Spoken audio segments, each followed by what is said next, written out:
Olá, professor. Hoje eu aqui vim fazer a apresentação da minha prova sobre SEI, CMMI. Eu sou o aluno João Pedro Figueiredo de Oliveira.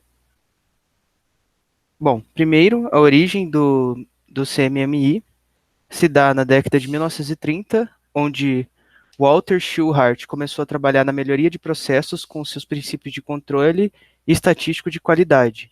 Esses processos foram refinados por W. Edward Deming, Philip Crosby e Joseph Juran. Isso em 1930, antes de existir o processo em si. Watts Humphrey e Ron Regis e outros estenderam esses princípios ainda mais e começaram a aplicá-los em softwares em seus trabalhos na IBM e do SEI. O livro de Humphrey, Gerenciando o Processo de Software, fornece uma descrição dos princípios e conceitos básicos sobre os quais muitos dos CMM se baseiam. Agora sobre o CMMI. O modelo CMMI foi desenvolvido pelo SEI, Software Engineering Institute, da Universidade de Carnegie Mellon, e é uma evolução do processo CMM, que foi apresentado pelo Humphrey e Ron Redis, no livro do Humphrey, no caso. Que foi baseado em algumas das ideias mais importantes dos movimentos de qualidade industrial das últimas décadas.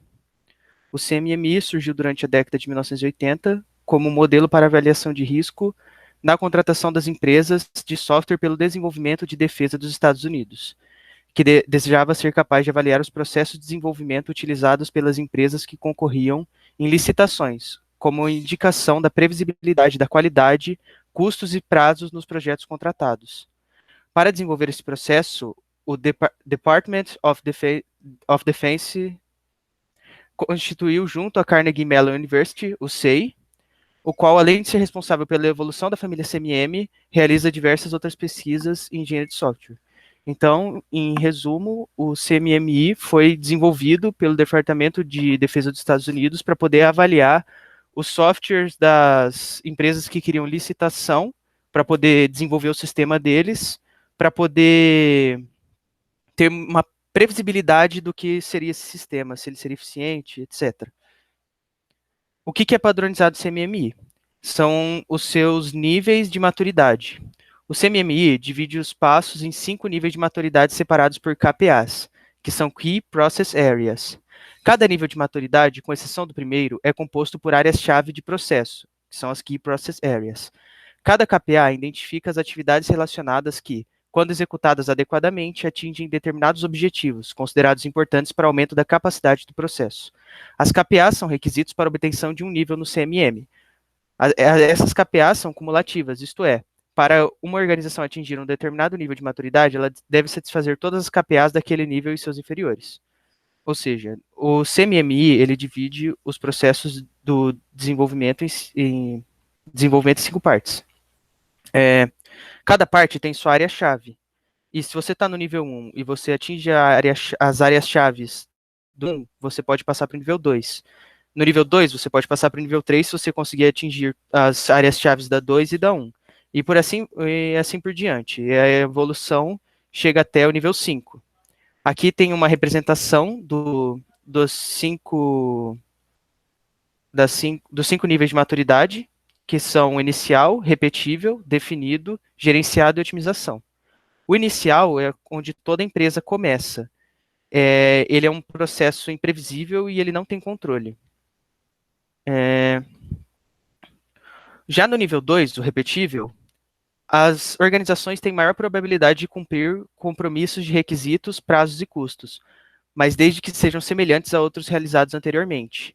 As áreas-chave são gerência de requisitos, planejamento de projetos, supervisão e acompanhamento dos projetos.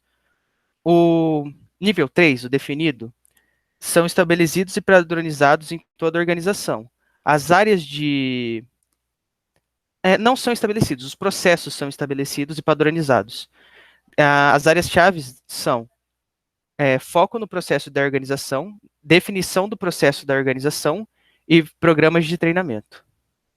Já no nível 4, o gerenciado quantitativamente, a organização estabelece metas quantitativas de qualidade e produtividade para as atividades do processo e para outros produtos produzidos são estabelecidas a cada projeto. As áreas são gerência quantitativa de projetos e gerência de qualidade de software.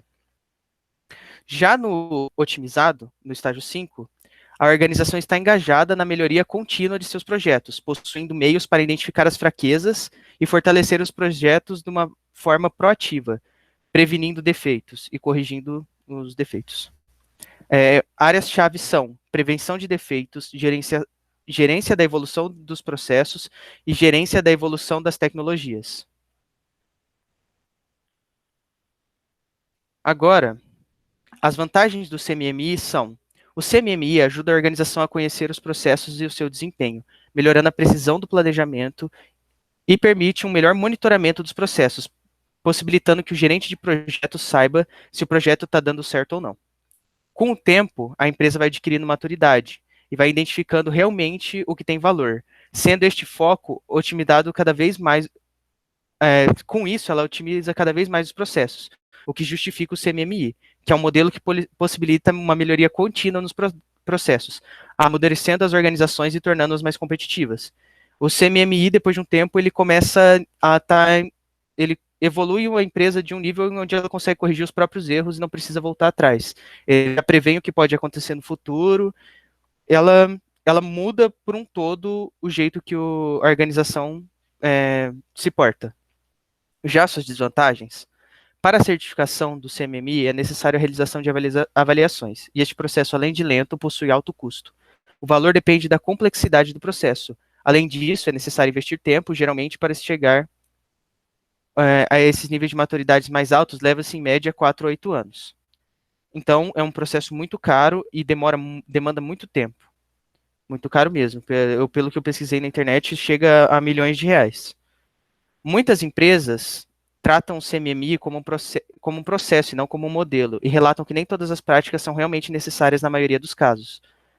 Por isso, muito trabalho poderia ser evitado, principalmente em projetos pequenos. E muitas das pesquisas que eu fiz na internet falavam isso. Muitas empresas acham grande parte das coisas desenvolvidas no CMMI inúteis. Não tem muita funcionalidade, então eles só desviam dessa parte e vão para a próxima. Aqui são os exemplos de empresas que utilizam o CMMI. Lembrando que todas as empresas já estão inclusas no processo 1, né, no nível 1. Essas que foi que eu consegui achar na internet foi a Claro, Itaú, Motorola, IBM e o Instituto Atlântico.